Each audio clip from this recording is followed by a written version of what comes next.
was My Little Pony, My Little Pony. At their annual BlizzCon event in 2014, the wildly successful game studio Blizzard Entertainment showed off a new game they had in the works called Overwatch. And from that first reveal, it was clear the appeal of Overwatch resided in its cast of characters, a diverse assortment of heroes, each with unique traits and abilities. The roster revealed at BlizzCon included men and women, sentient robots, and super intelligent gorillas. However, for all the apparent variety and diversity in the heroes Blizzard showed off at the game's debut, there wasn't much diversity to be seen in the body types represented by the female heroes. The male characters introduced that day included the towering knight Reinhardt, the sturdy engineer Torbjorn, the agile archer Hanzo, and the hulking simian scientist Winston, among others. The 5 female characters introduced consisted of the slender adventurer Tracer, the slender healer Mercy, the slender support character Symmetra, the slender sniper Widowmaker, and the slender but well-armored security chief Pharah. Overwatch was hardly alone in having all of its female characters share a similar physique. In Ultra Street Fighter IV, characters such as Dhalsim, Hakan, E. Honda, Rufus, and Vega represent a significant range of male body types. Looking at the roster of female characters, however, while some may be a bit taller than others or have slightly larger thighs, not one of them represents a notable departure from the slender body type that has been established as the standard of conventional female attractiveness. Similarly, when we look at the champions on offer in the hugely popular MOBA League of Legends, we see the designers employing a wonderful range of body shapes and proportions across dozens of male characters, from the classic muscular warrior physique of Taric, to the hefty beer belly of Gragas, to the cartoonishly disproportionate body of Dr. Mundo. There isn't any one male body type that is presented as the standard default male body type, and the value of these characters is definitely not connected to their sexual desirability. But when we look at the female heroes, there's nothing approaching the diversity we see on the male side of the roster. There are a few noteworthy variations from the standard. Illaoi is somewhat more muscular than many of the female characters. Jinx has smaller breasts, and there's the cute gnome-like Tristana. But the overwhelming majority of female characters make it clear that a slender figure with prominent breasts is viewed as the standard for female character design.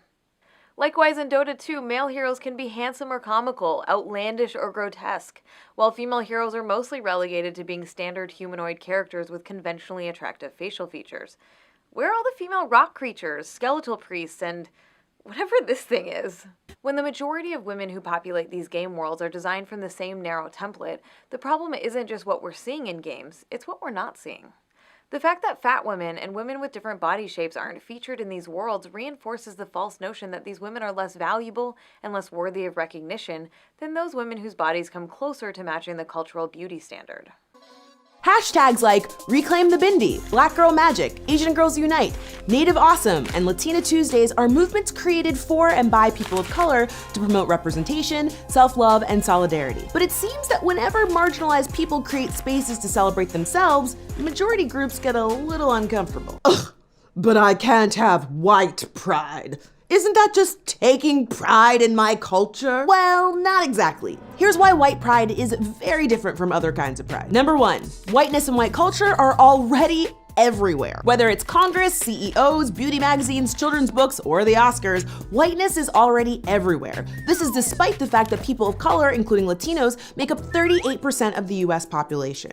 When people ask, why do we need a Black History Month, or Native Pride, or a Puerto Rican Day Parade? It's because almost every aspect of our schooling and upbringing in America centers around whiteness. People of color in history are regularly whitewashed or erased altogether, like Elizabeth Taylor playing Cleopatra, or Ben Affleck playing Tony Mendez, a Latino man in Argo. Heck, almost any movie set in Egypt. And even when fictional characters are written as people of color, like Emma Stone playing a part Chinese woman, it's not uncommon for white actors to be cast to play those roles. From movies, TV shows, advertisements, and magazines, historically being white or looking white has been prioritized as the standard. And while white pride has always been the standard, Black pride, Native pride, and other racial pride movements are an act of defiance in an oppressive culture that says being different, or not white, is wrong. And let me be clear, proudly celebrating the achievements and lives of people of color is not saying that white people haven't achieved. It's a way to prevent marginalized people from being forgotten or misrepresented by a white system that has historically overlooked and oppressed them. Number 3, White pride has almost always been synonymous with white supremacy. Before you go too far down the road thinking white pride is just like any other racial pride, you might want to see who built that road and who likes to hang out there, because it's mostly white supremacists. Here are a few examples. In 2014 in Harrison, Arkansas, a billboard from White Pride Radio went up that said, "It's not racist to love your people," and that station's website redirected to kkkradio.com. You know, the KKK, the people who lynched, bombed, and terrorized black people in the name of white pride for over 150 years. Or there's the message board Stormfront, who use white pride in their logo. They have ties to neo-Nazis, were named the internet's first major hate site, and are actually run by former KKK leaders. And in the last year, several white pride Facebook groups have sprung up at American and international colleges. But it's important to understand that the term white pride comes with a lot of baggage. White pride specifically has resulted in the oppression and erasure of people of color. And when people experience oppression for who they are, loving yourself and taking pride in who you are is a revolutionary act.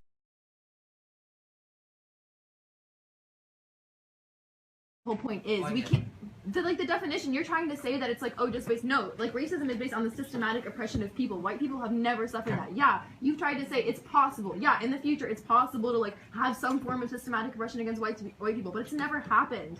And so you saying that that's not going to be like up for argument is kind of like you, like a white man, setting what is or not is not racist.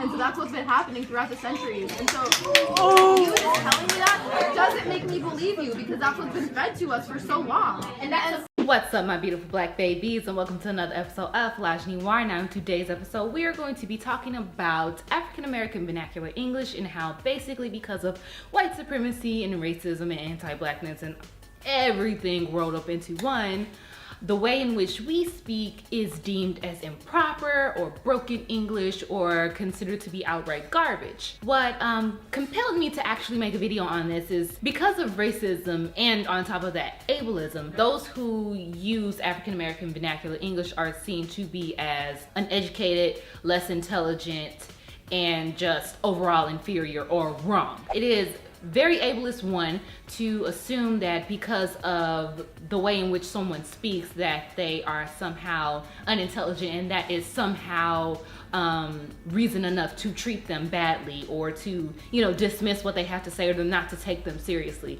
That's very ableist. When we use our own native tongue, we are automatically cast aside as ghetto or just a slew of other negative attributes. You know, we aren't really taken seriously if we use African American vernacular English in certain social situations. It is very much a form of oppression because black people find themselves having to do what's called code switch, which is basically switching in and out of African American vernacular English and general American English.